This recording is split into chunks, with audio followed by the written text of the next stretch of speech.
Vous écoutez un podcast cinéma du Centre des Arts d'Enghien-les-Bains. Aujourd'hui, on se retrouve pour L'Innocence, le dernier et 16e long métrage d'Hirokazu Koreeda, cinéaste japonais important qui est devenu au fil des années une des principales figures du cinéma d'auteur japonais. Il est né en 1960, il a aujourd'hui une soixantaine d'années. Il a derrière lui un parcours assez cohérent, une œuvre comme ça qui s'est signalée par son approche de l'enfance notamment, un sujet auquel il revient avec ce film qui raconte le parcours de deux enfants. On en verra un petit peu plus tout à l'heure. On l'a découvert à la fin des années 90, Koreeda. Alors il a d'abord il fait ses débuts dans le documentaire. Là, il tourne un certain nombre de documentaires, puis il passe au long métrage de fiction à la fin des années 90, et ses premiers films racontent un commerce tout à fait frappant entre les vivants et les morts. C'est souvent des relations comme ça qui se perpétuent dans l'au-delà. C'est des films comme Maborosi et Afterlife. Puis va arriver par la suite le sujet qui va s'affirmer central dans le cinéma de Koreeda, qui est la famille cellulaire, japonaise,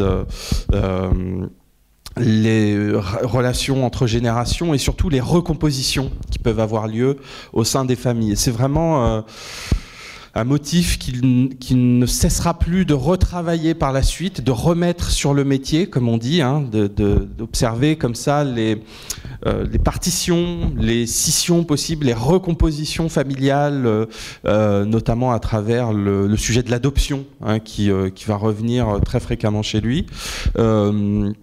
Avec aussi quelques films qui sortent du lot, des incartades, l'une dans la science-fiction, c'était Erdol. Il fera aussi un film de procès, un film policier, etc., certaines percées un peu plus sombres. Mais Koreeda est avant tout le représentant d'un humanisme qui aujourd'hui d'ailleurs n'est plus tellement à la mode, qui a été un des cœurs, le cœur du cinéma classique japonais, avec les grands cinéastes qu'on connaît comme Kurosawa, Mizoguchi, etc. Un regard sur l'homme comme ça qui était extrêmement important et que restaure un peu Koreeda, ce qui lui vaut aujourd'hui d'être avec sa consoeur Naomi Kawase une des vitrines du cinéma japonais exportable à l'international, et donc une figure comme ça très importante qui a raflé beaucoup de prix dans les grands festivals internationaux. Encore avec ce film-là, le prix du scénario à Cannes lors du dernier festival. Voilà, donc un cinéaste quand même important, considérable. Vous allez voir que ce film-là, je ne vous en dis rien, vous allez découvrir. Voilà, c'est un film qui s'attache à l'amitié entre deux enfants.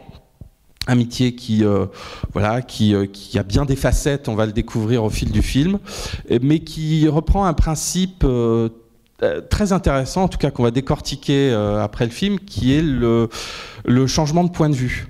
Le même récit est raconté à travers un prisme de point de vue qui permet de le ressaisir sous plusieurs angles et d'avancer petit à petit dans cette relation qui est d'abord perçue au regard des parents, du système scolaire, de la société, et puis qui va couche après couche se rapprocher d'une vérité intime. Et le film intervient. C'est un retour aussi au Japon pour Koreeda qui, ces derniers temps, avait beaucoup tourné à l'étranger, notamment en France. La Vérité, un film qui était joué par Catherine Deneuve et Juliette Binoche, puis en Corée du Sud, où il avait tourné Les Bonnes Étoiles, avec le grand acteur sud-coréen Sang Kung-ho. Et donc voilà, ce film-là est à la fois un retour à l'enfance au Japon et à une percée vers l'intime qui jalonne toute l'aventure de ces deux enfants. Voilà, donc je vous propose qu'on regarde le film maintenant, et puis on en discute par la suite comme on a l'habitude de le faire. Voilà, bon film, et puis à tout à l'heure. Pour commencer, bon, et pour décrire un petit peu ce qu'est le cinéma de Koreeda, en partant de ce film, on peut d'abord dire qu'il y a une forme de narration assez classique. Dans l'approche, Koreeda filme à hauteur de personnages. Le film est majoritairement constitué d'échanges, de dialogues. Il y a une écriture qui est le principal élément du film. On est mené par cette écriture qui circule entre les personnages, les situations, à travers le temps, etc. Plus peut-être que par des aspects purement visuels. Et on comprend à ce titre que pour ses qualités d'écriture, le film ait remporté le prix du scénario à Cannes, spécifiquement celui du scénario.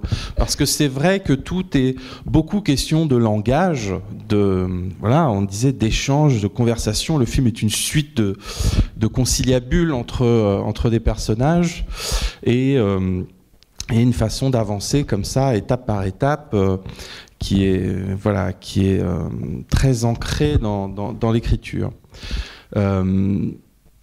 Mise en scène assez limpide, transparente, ligne claire, montage évident, une façon comme ça d'avancer sans avec un vrai souci de limpidité, que la narration soit la plus claire possible, et en même temps il y a une structure qui elle est plus complexe, on y reviendra. Mais la façon dont le récit progresse ici, je la qualifierais d'elliptique. Elliptique dans le sens où il s'agit de retraverser plusieurs fois une même séquence d'événements selon des points de vue différents, mais avec des scènes souvent assez courtes, des petits moments comme ça, un feuilleté de moments. Et la narration elliptique, c'est celle qui se construit sur des sautes, des intervalles entre des moments, qui brasse la même période de temps plusieurs fois, avec des choses qui vont s'éclaircir au fur et à mesure. Mais on peut déjà commencer par remarquer à quel point le film est fait de petites scènes, quasiment de scénettes, de moments comme ça saisis, presque des instantanés comme ça, avec parfois des scènes plus cruciales qui s'installent dans la durée. Je pense notamment au conseil, pas au conseil de classe, mais à la réunion entre la mère et la direction de l'école, pour parler de ce problème, cette réunion assez sidérante où l'institution scolaire va tout à coup prendre un visage complètement puté et muet. Il y a des moments comme ça où on s'installe un peu plus dans les scènes, aussi dans le wagon, quand les deux enfants se retrouvent dans cette espèce d'espace dérobé de la vue des autres, dérobé à la vue des autres et à l'écart de la société, où ils peuvent jouer ensemble, se retrouver, etc. Donc il y a des moments qui s'installent un peu plus, mais globalement le régime général du film, je l'appelle elliptique parce que il est fait de trous, de sautes, de petites scènes qui se succèdent, et où on est amené à mesurer qu'est-ce qui se passe entre, comment la situation évolue, et quel regard on peut avoir sur les choses. Donc ça, c'est une façon un petit peu de signifier que Koreeda s'inscrit dans une écriture classique et dans une notion de récit au premier degré. Ce qui n'a pas toujours été le cas. Je dis ça parce que il a beaucoup évolué depuis ses débuts dans le sens d'un récit assez fédérateur, alors que si on se replonge dans ses tout premiers films, je parlais de Maborosi et de Afterlife, il y avait des dispositifs un peu plus on va dire distanciés, qui travaillaient une forme d'étrangeté, de rapport au spectateur, qui jouait peut-être aussi un peu plus sur la théâtralité, etc. Il y avait une approche différente. Et on est arrivé comme ça petit à petit vers une forme de récit qui répond beaucoup plus à une forme de classicisme, c'est-à-dire un langage plus universel, même si le récit est ancré dans la société japonaise, il est tout à fait visible par toutes sortes d'audiences, et ces codes narratifs sont perceptibles et sont assez bien répandus. Donc ça, c'est une façon de poser les choses. Si on regarde un petit peu plus, voilà, moi, ce qui m'intéresse dans le film plus particulièrement, et notamment dans sa structure, hein, qui est vraiment l'aspect majeur, la façon dont le film est construit, on l'a dit au début, il y a une alternance de points de vue. Hein, c'est la même séquence d'événements qui est racontée 3 fois pour en arriver au point final, à ce dernier plan où les 2 garçons gambadent ensemble, courent dans une espèce de nature, voilà, et qui est la conclusion en apothéose du film. Donc structure en 3 parties, alternance des points de vue. Pourquoi Koreeda fait ça ? On va y revenir, mais moi ce qui m'intéresse déjà, c'est de se dire quel est le sujet du film et quand est-ce qu'il arrive. Et moi ce que je trouve très intéressant ici, c'est que le sujet arrive à la fin. C'est à la toute fin qu'on sait de quoi il est question. Parce que pendant la majeure partie du film, on ne sait pas. Le film a ça en tête, clairement. Il sait où il va arriver et il nous y amène par toute une sorte, on pourrait appeler ça des faisceaux d'indices, un petit peu comme dans le cinéma policier ou la littérature policière. Bon, il y a des faisceaux d'indices comme ça qui petit à petit convergent et vont finir par se recouper. Mais le sujet arrive à la fin. Et il faut le dire qu'il est assez délicat dans tous les sens du terme, puisqu'il s'agit d'une relation presque indicible entre 2 petits garçons, qui est de l'amitié, mais pas seulement. C'est-à-dire la naissance d'un sentiment entre les 2, qui est inqualifiable par la société, que la société ne peut pas qualifier, et qui est une sorte de zone de laquelle le film va s'approcher petit à petit. Mais pendant une grande partie, il va aborder plein d'autres choses.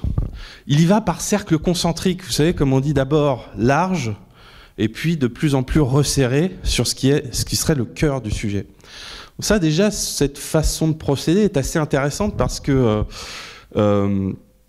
l'alternance des points de vue ne va pas de soi. On aurait pu dire, c'est un film qui aurait pu être raconté de manière plus efficace, de manière linéaire, chronologique, en abordant le sujet de front. Mais si Koreeda fait ça, c'est bien parce que il faut arriver pas à pas à ce sujet. On l'a dit, sujet délicat parce qu'il est indicible d'une part, mais aussi parce que c'est une zone très fine de la relation. Parce qu'on ne peut pas tout de suite y plaquer des grands mots, on ne peut pas la définir trop simplement. C'est quelque chose, c'est un liseré comme ça très fin qu'il faut arriver à cerner. D'où cette structure qui prend beaucoup de... qui est étagée, qui est terrassée presque, on pourrait dire, pour arriver à ce point assez fin. Mais l'alternance des points de vue, ça permet aussi de raconter plein d'autres choses autour de ça. Parce que c'est pas un sujet, c'est l'amour, l'amour qui naît entre 2 petits garçons. Disons-le comme ça, de manière non polémique, pas du tout, mais cet amour-là, il n'est pas essentialisé par le film. Il n'est pas montré comme un espèce de sujet en soi.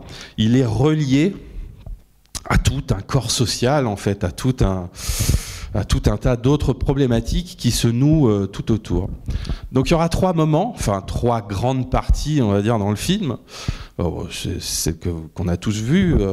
On est d'abord du côté de la mère, qui élève un des 2 petits garçons seul, parce que le mari est mort, etc. Bon, je refais pas toute l'histoire, rassurez-vous. Il y aura le point de vue d'un professeur, et à travers lui aussi le visage de l'institution scolaire. Et puis il y aura enfin les petits garçons, le Minato et l'autre, le nom m'échappe, les noms des personnages, c'est toujours compliqué pour moi, mais voilà, je sais plus. Les 2 petits garçons, voilà. Pardon ? Yuri, merci beaucoup. Yuri et Minato, voilà. J'aurais besoin de vous souvent pour les prénoms des personnages. souvent quelque chose qui m'échappe. Donc avec la mère est posé un récit qui semble d'abord être celui de comment dire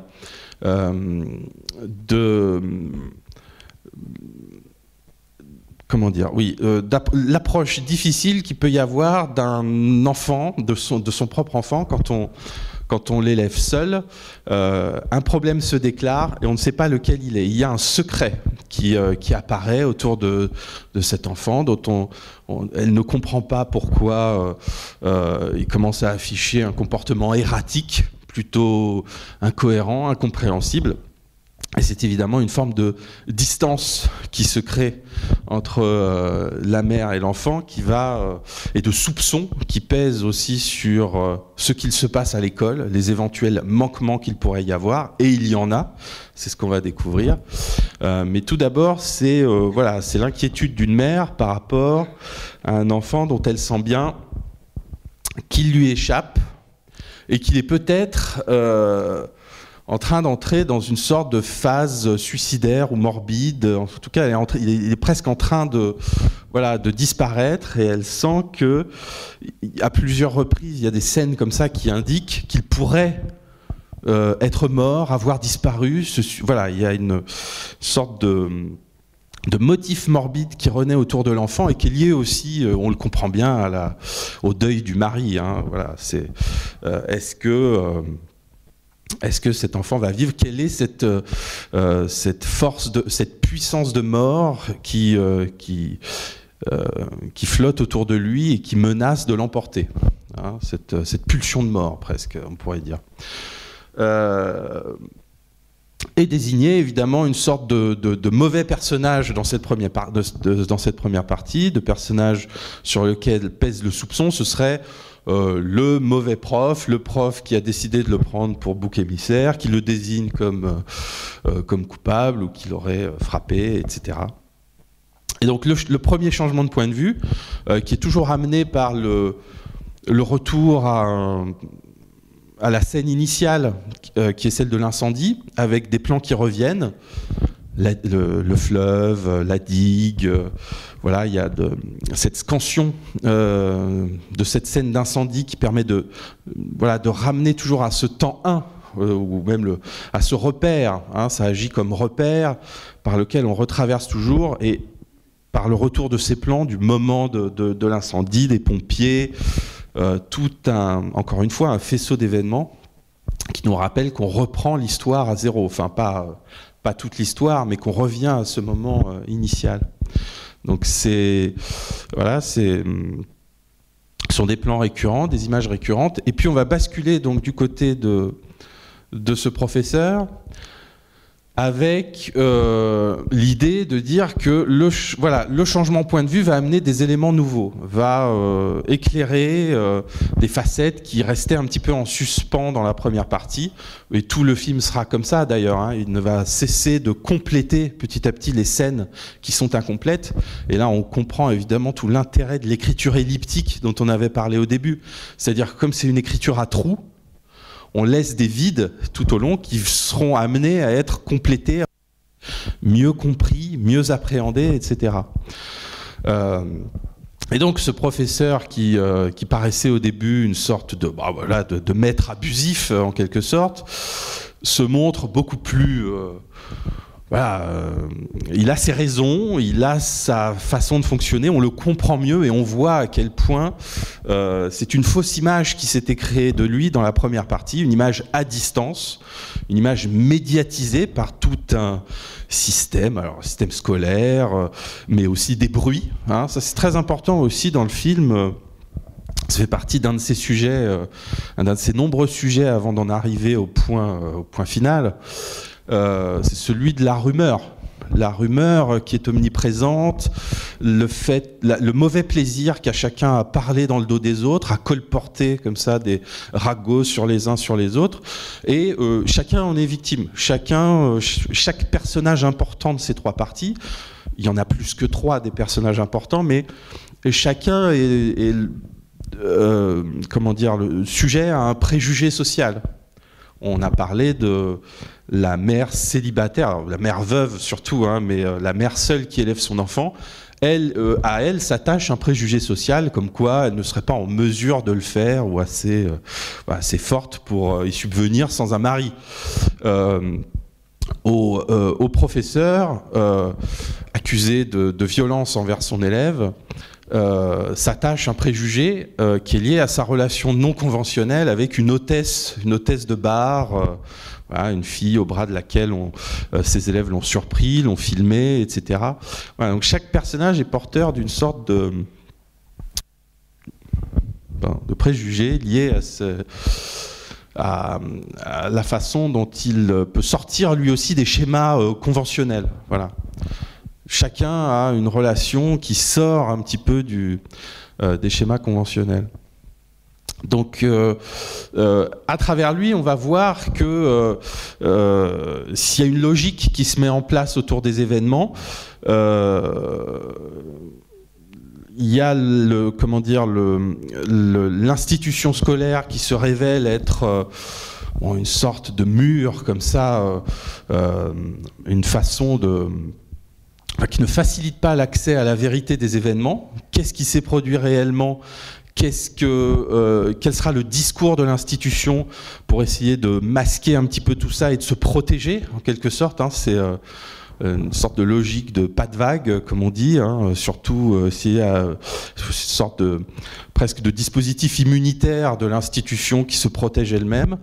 Et on va voir à quel point le professeur en sera lui aussi une sorte de victime, hein, puisqu'il est pris dans cette espèce de logique de défense, de protection de l'institution.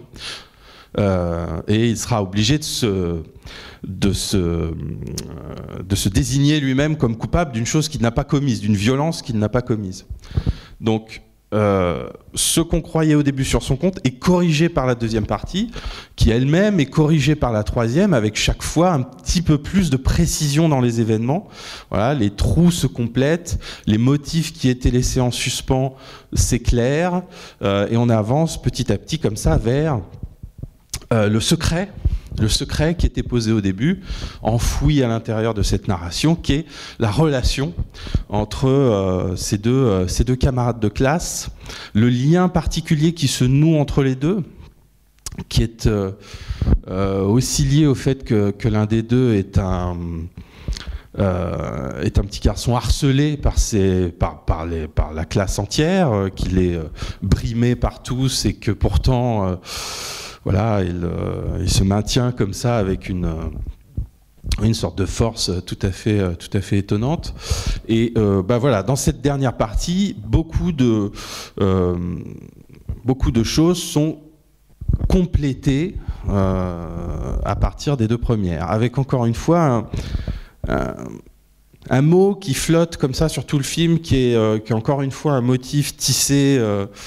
Tout progresse à la façon d'une toile d'araignée, hein, un peu dans le film. Hein. C'est vraiment un réseau de signes, de sens, de motifs comme ça qui se complètent les uns avec les autres.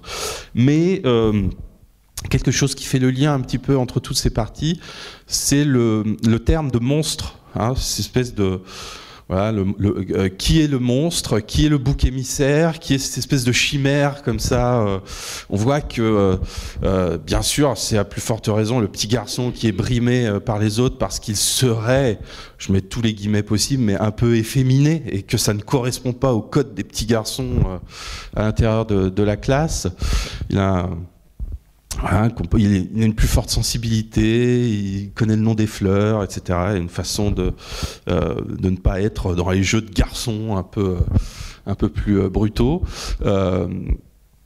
Et donc, à partir de cela, le terme de monstre circule. Alors bon, il y a toute l'histoire de la chimère, du petit garçon qui aurait un cerveau de porc et tout, qui émane de son père. Voilà, son père qui essaye de réinstaurer une espèce de norme, de lui faire peser comme ça un comportement, quoi, et donc un truc assez humiliant dans cette histoire de monstre. Mais le monstre, ça pourrait être plein de choses, c'est-à-dire ça, c'est polymorphe au fur et à mesure du film. On se demande, dans la première partie, c'est le professeur, dans la deuxième partie, c'est peut-être cette directrice qui serait tellement psychorigide et manipulatrice que, voilà, qui est le monstre, ça circule, tout le monde est un peu le monstre de l'autre,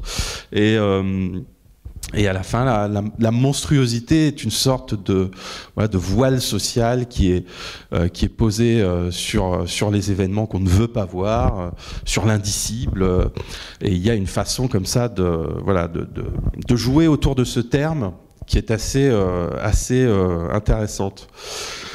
Donc on a vu un petit peu comment le film fonctionne, comment il progresse étape par étape, mais je dirais même étage par étage, parce que voilà, c'est une structure assez intéressante, pour arriver au cœur de cette relation entre les deux petits garçons qui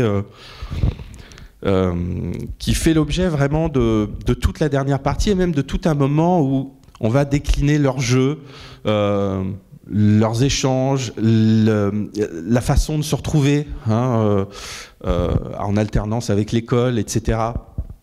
Tout ça pour appuyer qu'encore une fois, le film est d'une richesse de scènes tout à fait remarquable, parce que il y a vraiment un feuilleté de moments, une richesse romanesque à l'intérieur de ça qu'il faut quand même préciser.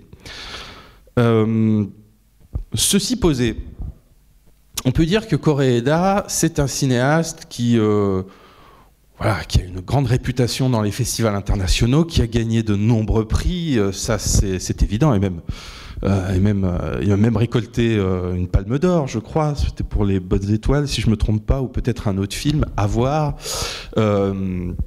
C'est un réalisateur qui a une grande réputation au Japon aussi, dans son pays d'origine, qui est reconnu par les institutions, qui est très souvent...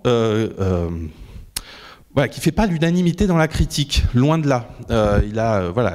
Et même ce film-là a été accueilli par des critiques qu'on peut dire assez sévères. Enfin, c'est vrai qu'il y a eu des avis qui ont été émis sur le film qui vont pas tout à fait dans ce sens-là.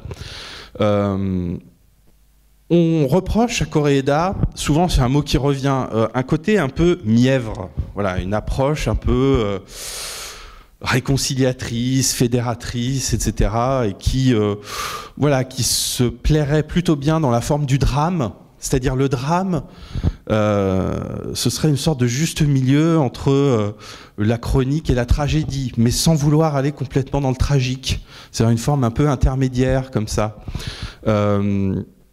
Mièvre aussi, parce que il y a une façon chez Koreeda qui peut rebuter beaucoup d'avis, d'analyse, qui est de toujours sauver ses personnages, de toujours absoudre ces personnages d'une quelconque négativité.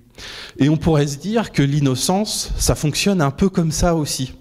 L'alternance des points de vue qu'on a décrits jusque-là, c'est aussi une façon de nous dire, presque dans chaque partie du film, oui, mais ceux que vous croyez coupables ou mauvais, en fait, ne le sont pas. Le professeur qu'on estimait abusif, etc., en fait, c'est plus compliqué que ça, il a beaucoup de bonnes intentions, il est sérieux avec ses... Puis il a été pris, malgré lui, dans une logique qui le dépasse. Et ainsi de suite. Et le film progresse comme ça. Et à la fin, on se dit, mais où est la négativité alors? Quel est le ferment de négativité dans ce paysage? Puisque, en quelque sorte, chacun a ses raisons, il n'y a pas vraiment de perversité qui émanerait d'un personnage. Donc, à la fin, d'où vient le problème? Il y a une façon comme ça quand même d'absoudre chaque personnage qui fait qu'on se demande un petit peu.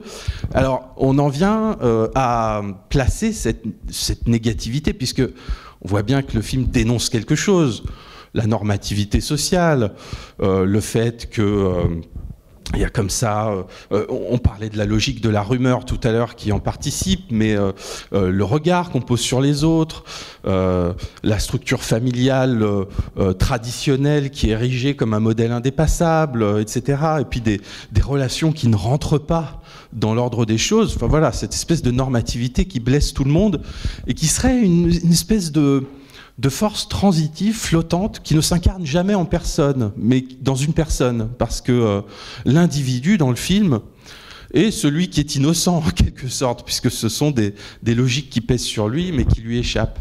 Donc on se dit un petit peu, voilà, et c'est une des critiques qui a été émise au sujet du film. Je la pose ici pour le débat, hein, voilà, parce que ce sera sans doute quelque chose qui va être discuté, mais une façon de refouler la négativité. Le fait que finalement aucun personnage n'est responsable de rien. Peut-être, oui, il y a des moments où Minato choisit de ne pas défendre son petit camarade dans la classe et ou par une forme de lâcheté ou voilà, ou par faiblesse à certains moments, oui, il peut laisser faire le harcèlement, il peut ne pas le défendre, etc. ou plier à la logique du groupe. Mais il y aura pas vraiment de personnages négatifs ou voilà. Bien sûr, ceux qui le sont assez vite balayés par le récit. Ce sont les petits camarades de classe qui font des blagues, etc. Mais à vrai dire, c'est des enfants, donc voilà, quels enfants ne jouent pas des tours à leurs camarades, même s'ils sont pendables, comme on dit. Et puis il y a bien sûr le père de Yuri, qui est vraiment le personnage peut-être le plus négatif, mais qu'on voit deux fois. On le voit deux fois, une rencontre entre le professeur et lui à son domicile où on comprend qu'à la fois le désordre du foyer et ce personnage un peu ébouriffé et alcoolisé, voilà, bien sûr, évidemment. Et puis on le retrouve à la fin qui s'écroule sur le bitume, sur la chaussée. Voilà. Donc ça c'est pour vous dire aussi comment le film a pu être, les différentes façons dont le film a été envisagé. Mais il me semble que j'ai beaucoup parlé, qu'il est peut-être temps maintenant de vous laisser la parole. Est-ce que... bon, alors, c'est pas forcément des questions-réponses, hein. Je suis pas détenteur d'un savoir. Alors vous aurez des questions et puis moi je réponds à tout. Non, c'est aussi pour avoir vos avis sur le film, ce que vous en avez pensé, par rapport à ce que j'ai dit, où est-ce que vous vous positionnerez, et voilà, ou si vous avez simplement des choses à dire, des avis, n'hésitez pas, c'est le moment, on vous écoute. Ok, j'ouvre les hostilités, le temps que les mains se lèvent. Non, si, ça y est, tu veux déjà intervenir? Ah ok, alors, c'est parti. Non, je voulais rebondir sur ce que tu disais, sur le fait que finalement, entre guillemets, il va récupérer chaque personnage pour dire que finalement, il y a une raison à tous les comportements. Ça m'a fait penser en fait à ce que, comment dire, une caractéristique, une citation en fait dans la règle du jeu de Renoir, que chacun a ses raisons, etc., qui est très très belle, mais qui n'est pas du tout traitée de la même manière. Et j'aurais aimé avoir ton sentiment par rapport à ça, parce que est-ce qu'on pourrait dire ça du film de Koreeda, en fait, que finalement il donne une raison à chaque personnage et que personne n'est profondément mauvais voilà. Oui, alors c'est vrai que la phrase elle est très connue, elle vient de chez Renoir, je crois que c'est le personnage d'Octave joué par Jean Renoir lui-même dans La règle du jeu qui énonce ça à un moment. Il dit je sais plus, il doit parler au marquis joué par Marcel Dalliot, il dit ce qui est terrible dans ce monde, c'est que tout le monde a ses raisons. Et on a extrait cette phrase du film pour en faire une sorte d'adage renoirien. Et c'est vrai que Renoir est lui aussi quelqu'un qui très dialectique, qui épouse la logique de chacun de ses personnages, qui regarde un petit peu, il ne condamne pas d'office, il entoure comme ça beaucoup la logique de personnages, même antagonistes dans ses films.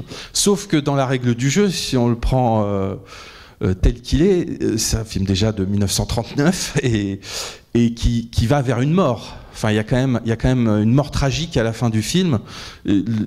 Renoir le qualifiait de drame gay. Donc, il y avait une façon de mélanger deux tonalités. Le ton dans le film de Koreeda me semble plus uniforme et une façon assez étonnante dans le film, l'innocence, de toujours agiter la menace de ce qu'il pourrait se passer de grave. Hein, il y a quand même une gravité qui flotte, mais qui n'advient jamais. Hein, c'est assez curieux. Je dis pas que c'est bien ou que c'est mal, mais on dit attention, l'enfant aurait pu mourir, il aurait pu se suicider. Regardez, la fenêtre est ouverte, attention, mais ça ne se produit jamais. D'ailleurs, la directrice, à la fin, moi j'ai cru qu'elle allait sauter dans le torrent ou un truc comme ça. C'est vraiment un genre de plan qui annonce en général ce... On a l'impression que chaque personnage va se suicider presque. Bah, y a le professeur sur le toit, etc. Donc, vous voyez, c'est quand même... C'est assez troublant quand on voit le film sous cet angle-là, parce qu'on pourrait se dire peut-être que Koreeda soustrait la gravité réelle qui est contenue dans ces cas-là. Dans les affaires de harcèlement scolaire, dans les affaires de malaise adolescent, alors c'est pas exactement des adolescents, c'est des enfants, mais du malaise à l'école, malaise des profs aussi, tout ça est abordé, et vraiment abordé par le film. Hein. Tous les dysfonctionnements scolaires, quand même, de l'institution, c'est terrible. La scène de rencontre avec la mère et la directrice, où les choses ne peuvent pas être dites ni reconnues, c'est impossible, parce que le corps, je ne sais même pas si c'est le corps professoral, mais se dresse comme ça pour protéger l'institution. Ça, c'est remarquable la façon dont le film l'aborde. Mais il ne va jamais jusqu'aux conséquences ultimes. Hein, c'est la part tragique de ces logiques-là qui, à un moment, retombe forcément sur quelqu'un. Et il y a plusieurs... On évoque la mort dans le film, mais tous les personnages morts l'ont été avant ou à distance, c'est-à-dire la petite fille que la directrice aurait écrasée. Et on comprend d'ailleurs que c'est... On comprend qu'elle en est responsable et qu'elle a menti aussi. C'est ce qu'elle dit à Minato à la fin. Voilà, moi aussi j'ai menti. Bon, voilà. Le père de Minato, etc. Tous les morts sont repoussés à l'extérieur du film, presque comme s'il y avait une... Enfin, c'est quelque chose qu'on a beaucoup dit, en tout cas au sujet de Koreeda, c'est qu'il refoulait le négatif. Hein, tout ce qui pourrait être de l'ordre du sombre, de la gravité, de la tragédie était quand même... Et il y avait un... Je ne sais pas si vous aviez vu son film précédent, Les Bonnes Étoiles, qui était son film coréen, tourné en Corée avec un casting coréen, etc., qui était un très beau film aussi. Je crois qu'il avait eu la Palme d'Or à Cannes, ce sera à vérifier parce que là encore, les prix, ça m'échappe parfois. Mais c'était assez étonnant. C'était un film sur des trafiquants d'enfants, des gens qui font du trafic de bébés. Il était vraiment bien, plutôt bien mené, etc. Mais c'est quand même des personnages assez horribles, en fait. Enfin, des trafiquants de bébés, c'est... Et Koreeda les rendait incroyablement sympathiques en faisant comprendre que voilà, c'est des gens qui étaient dans une logique de survie, c'est des petits trafiquants en fait. Il les rendait extrêmement sympathiques parce qu'il n'était pas capable de reconnaître la négativité en fait de cette activité-là. Et peut-être, je sais pas, peut-être, et peut-être que c'est une qualité de son cinéma. Franchement, je serais incapable de trancher ce soir. Ça peut être un objet d'échange. Peut-être que c'est une qualité de son cinéma, de ne pas plomber non plus ses récits, d'essayer d'aborder des sujets comme ça en ouvrant toujours une porte de sortie, un échappatoire, une façon de sauver ou d'absoudre un personnage. Et peut-être que c'est un problème aussi et que quelque part, voilà, à un moment, il faut faire sa part au négatif, sinon c'est un peu comme la poussière qu'on cache sous le tapis, quoi. Et que, voilà, donc bon, c'est... Ah, très bien, j'ai réussi à provoquer un peu. Pardon, je donne le micro.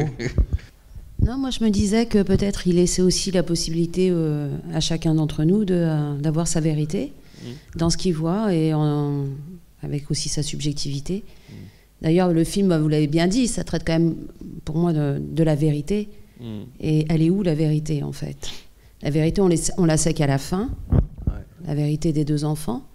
Mais nous, tout le long du film, on va chercher une vérité. Moi, à un moment donné, je pensais que c'était le petit garçon. J'ai pensé que c'était ensuite l'autre garçon. Je pensais que c'était Enfin voilà. Donc on va de plus en plus effectivement vers la fin du film et vers quelque chose d'intérieur en fait. On va dans l'intimité, on va dans la sensibilité, on y va avec pudeur. Moi je connais pas du tout ce réalisateur. C'est le premier film que vous découvriez ouais. Donc c'est vraiment voilà, très... Et ça vous a plu ? Oui, beaucoup. Ouais. Oui, parce qu'il y a aussi cette idée de mystère, en fait, que j'aime bien.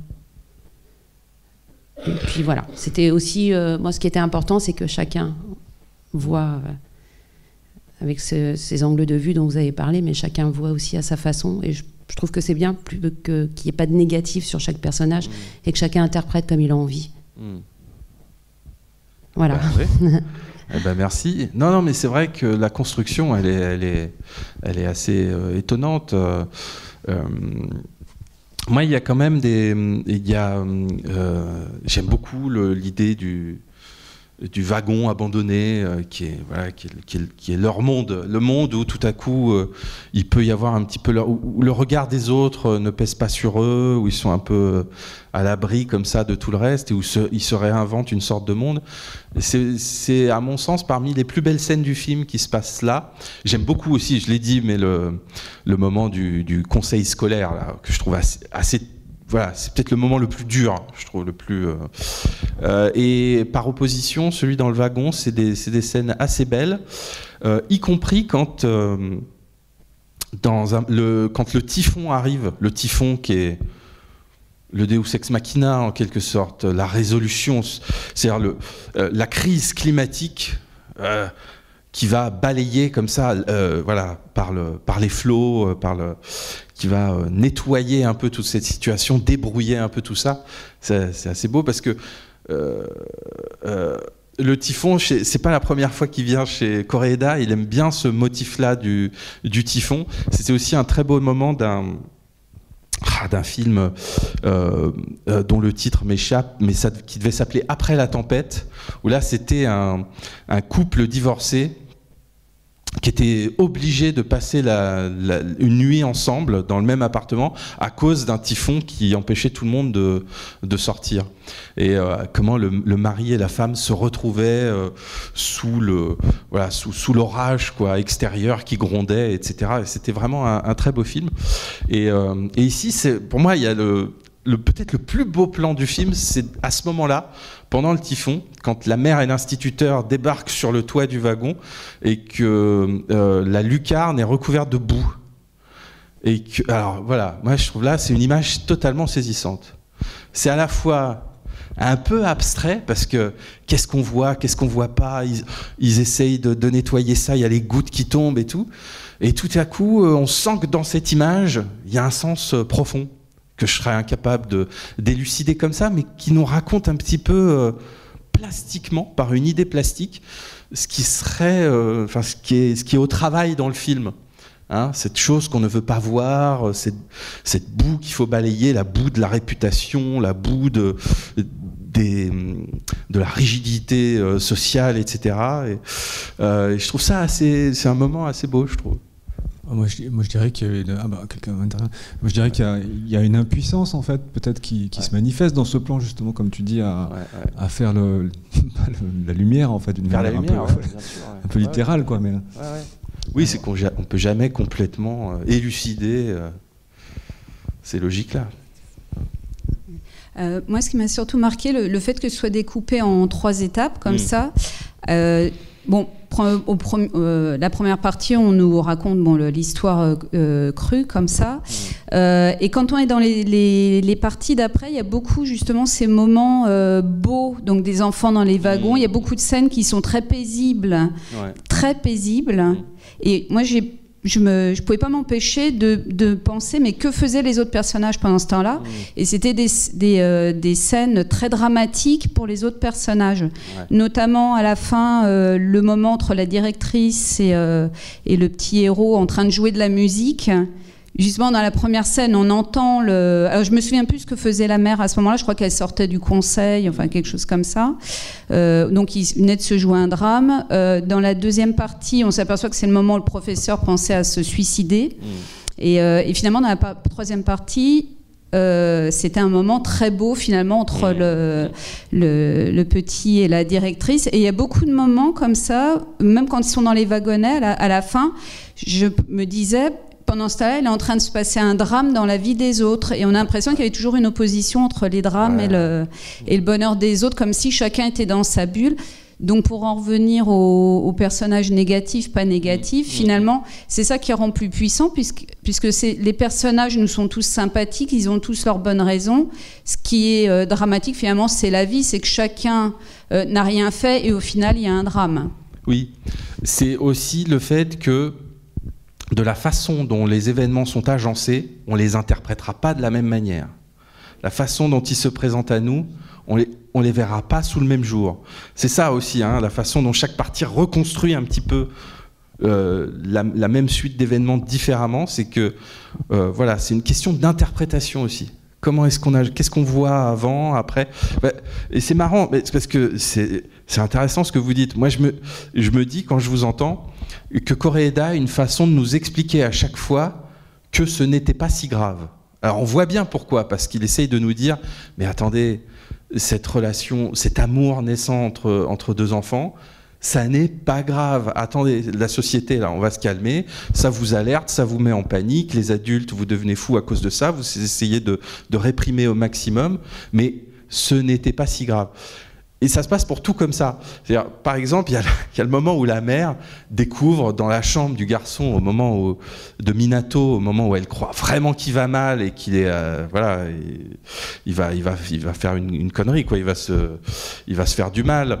Elle découvre un jeu de cartes, de cartes dessinées où c'est marqué monstre dessus, etc. Vous voyez, c'est tout à la fin du premier segment.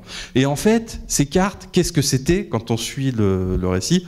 C'était un jeu, il se colle des cartes. En fait, c'était rien. Il y a une façon de désamorcer. Le film est beaucoup là-dedans aussi, de désamorcer ce qui semblait grave ou ce qui semblait dangereux, inquiétant, effrayant, etc. Non, en fait, ça n'était pas si grave. Autre moment. Voilà, dans la première partie, il y a un moment où la mère, bam, elle part chercher son fils en voiture, elle voit le vélo sur le côté, elle débarque dans le tunnel et il est là, hagard, en train de dire monstre, monstre. Il a dit mais qu'est-ce qui se passe, quoi? Il a été traumatisé, on a abusé de lui, il y a un professeur qui l'a vraiment battu ou enfin voilà. Et en fait, à la fin, on a le contre-champ, quoi. On a le contre-champ. C'est-à-dire le champ d'en face, le moment où, en fait, il venait juste, il n'était pas du tout hagard ou erratique, il était juste en train d'interpeller son copain qui est de l'autre côté. Vous voyez, c'est donner le contre-champ, donner l'image qui manque, donner la scène, compléter la scène incomplète. C'est une façon de désamorcer, de ramener, de dire, mais voyez, il n'y avait pas à se faire de soucis, où il n'y avait pas... Voilà, donc on peut juger ça, moi je trouve ça intéressant, et on peut trouver ça aussi contre-productif, parfois il y a un côté... Bon. Moi, c'est une merveilleuse façon de nous rendre actifs dans ce film, on n'arrête pas. Pourquoi? Parce que chacune de nos identifications, elle échoue. Et c'est ça qui est intéressant. On est la mère et on est inquiet avec elle, on est le prof et on est révolté parce qu'il vit une injustice, et on est le gamin aussi, parce que c'est le désarroi de l'élève Turles aussi, hein, vraiment. C'est la découverte. Pour moi, la phrase la plus mystérieuse, c'est quand le petit dit à l'autre, tu sais, ça m'arrive aussi à moi. Qu'est-ce que c'est? Ça m'arrive aussi à moi. Hein, c'est autour de la question du désir, je crois, puisqu'il arrive ensuite à dire à la prof, enfin à la directrice, je suis amoureux. Je crois que je suis amoureux. Enfin, ça y est, ça se... Et c'est pour ça qu'on peut après déboucher sur cette clairière qui est sursaturée de lumière. Ça, c'est invraisemblable. Enfin, c'est bon, c'est trop, c'est un peu trop. Mais ça y est, c'est quelque chose et c'est dit là, quelque chose va pouvoir se vivre et c'est bouleversant. Enfin, c'est un superbe film. Ah ben, je suis content que ça vous ait plu, mais c'est vrai, il y a plein de... en effet, ce qui est difficile et on comprend que ce soit difficile pour un film aussi, de parler du désir entre deux enfants. On sent qu'on entre un petit peu dans une zone radioactive, etc., et que ça pourrait déraper facilement. Koreeda s'en sort extrêmement bien parce qu'il prend des précautions infinies, et il arrive même à montrer ce qui cristallise un petit peu entre les deux. Ce qui cristallise, c'est ce qui échappe à l'amitié ordinaire, même si l'amitié est un sentiment fort. Là, ça va un peu au-delà. Et comment est-ce qu'il nous fait comprendre ? Il y a par exemple un très beau passage, moi je trouve, moment de cristallisation, celui où le petit Yuri va toucher les cheveux de Minato. On comprend pourquoi il se les était coupés. Voilà, et c'est un moment de suspension. C'est assez beau la façon dont Koreeda filme ça, parce que bon, il y a la main qui se pose sur les cheveux, et puis il récupère le personnage de Minato par en dessous, par une sorte de contre-plongée, où on voit sa main qui se crispe, hein, et une forme de contact, de cristallisation, où on comprend que là on n'est pas dans le cadre de l'amitié, on peut pas non plus plaquer des mots trop qui seraient complètement hors de propos, genre homosexualité, etc., des espèces de sujets comme ça beaucoup trop. C'est autre chose, c'est une autre zone. C'est pour ça que le film doit, je disais par cercle concentrique, mais avancer, se rapprocher, voilà, tourner un petit peu et finalement prélever ça, parce que on peut pas le ranger comme ça dans des expressions un peu fourre-tout qui seraient trop massives, quoi. Donc c'est aussi ce que j'aime bien dans le film. Oui, puis il y a aussi le don de la chaussure lorsque le petit est pieds nus. Et puis, pour moi aussi, un des sujets intéressants du film, c'est l'idée qu'on se fait de l'autre et de l'événement. Ouais. C'est en permanence, on est là-dedans. C'est-à-dire que l'autre, moi j'ai une vision de vous, ma voisine probablement une autre, et de vous et de l'événement en plus, en même temps. Et je trouve que c'est vraiment ce qui est intéressant dans ce film. Et puis tout. Alors je vois pas. Je veux dire, il n'y a pas de bon, pas de méchant. C'est pas un film noir, c'est pas un western. Donc c'est pas très intéressant. C'est pas très intéressant. Moi, je me suis pas accrochée à qui est bon, qui est mauvais. Oui, bon, c'est des personnages qui évoluent. Voilà, alors on a effectivement différents points de vue. Et finalement, ce qui est presque le plus grave dans l'histoire, c'est l'arrivée de la nature. De la nature avec ce typhon, quoi. Finalement, c'est lui qui balaye toutes ces petites, parce qu'il n'y a quand même pas mort d'homme, c'est pas extrêmement grave tout ce qui se passe. C'est des malentendus, c'est peut-être parfois des gens qui se comportent pas forcément très très bien, mais enfin en même temps c'est pas dramatique, même si ça peut prendre des dimensions. Et ce typhon, il y a eu tout ça, quoi. Ouais. On repart à zéro et on ne sait pas ce qui va se passer après, mais voilà, moi je ne me suis pas posé de questions sur le fait que les personnages soient vus de façon trop positive. C'est pas si positif que ça finalement. Moi, je sais pas, je trouve ils sont balayés, nous aussi. Alors t'entends, dit ça y est, j'ai compris le personnage, et puis non, finalement, j'ai pas compris. Enfin, voilà. Ouais. Oui, bien sûr. Et ce qui est assez beau dans la façon dont le film progresse comme ça, c'est une façon d'aller aussi vers la lumière, quoi, de sortir du tunnel. Voilà, ça c'est des choses qui sont dites même dans le dialogue. C'est très conscientisé par le film. J'aime bien aussi l'idée, c'est ce que vous avez dit, de l'idée fausse qu'on se fait des autres. Voilà. Pourquoi ? Parce qu'on parle d'eux dans leur dos sans savoir. Il y a ce truc de la rumeur dont on parlait, et qui concerne un petit peu tout le monde dans le film. Il me semble que Koreeda aurait pu aller un petit peu plus loin là-dessus, parce que moi je trouve ça vraiment intéressant, les gamins qui filment. Il y a un moment, on voit la télé dans le fond, une espèce d'émission de télé-réalité, on ne sait pas trop ce que c'est, etc. Mais il y a aussi, il me semble, l'image, la réputation numérique, etc. Le prof qui se fait choper avec sa compagne sur le pont au moment de l'incendie. On sent qu'il y avait là-dedans peut-être une dimension qui aurait pu être un peu creusée, et je me dis, c'est dommage. Bon, alors peut-être que ça faisait partie du projet au départ, mais on sent bien que voilà, ça pouvait jouer aussi. On sait que dans les affaires aujourd'hui de harcèlement scolaire, de malaise à l'école, etc., voilà, les images prises à l'école, la présence des smartphones, je diabolise pas du tout les smartphones, mais voilà, ça crée une crispation supplémentaire, quoi, et on sent bien que ça aurait peut-être pu se loger un peu là-dedans. Bon, voilà, moi je pense qu'il y aurait pu avoir un truc là-dessus, mais... merci. En tout cas, merci à vous. Merci beaucoup Mathieu. Et puis le mois prochain, préparez-vous parce que ça va être la zone d'intérêt. Eh oui. Et alors là, oui. quand on parle du mal et tout, là, ça va être autre chose. Ça, oui, on va être au cœur du mal, comme on dit parfois. Voilà. Donc là, c'était léger aujourd'hui. Ouais. Non, mais c'est un film vraiment passionnant.